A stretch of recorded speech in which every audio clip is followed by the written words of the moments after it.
Hello friends, आज lemon chicken बनाइबा। Chicken को धोईकरी से लेंबू रस आ लुण पके गोटे घंटा कर मैरिनेट कर रखिदेवे।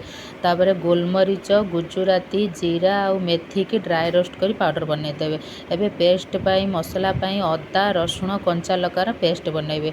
चिकेन रो लेंबू आ लुणर पानी बाहर करदेवे। तापर ये मसला आ दही पके मैरिनेट कर 15 मिनट रखिदेवे। तापर कड़ाई गरम करेंगे। कड़ाई रे तेल देवे, तेजपत्र आ गुजराती केवल पकेबे। तापर सब मैरिनेट करथिबा चिकेन पकईदेवे। चिकेन पकईकरी अल्प गोलैकिनी ताको घोरईदेवे। बेसी गोलैबेनी, तार लुण डालदेवे। बेसी गोलैबेनी नल चिकेन भांगी जीवो।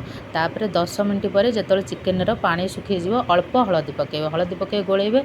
आउ झोल टिके गाढ़ा करने कॉर्नस्टार्च 2 चम्मच पानी रे गोलई ताको पकेबे डालिबे। डालिकी पूर्वर करथिबा जो मसला को से मसला को 2 चम्मच देबे। आ गरम पानी देबे। गरम पानी देकी घोरेबे किसी समय। तापर लेंबू रस आ लेंबूर जेस्ट जो हल्दिया पार्टा सेटा को देबे।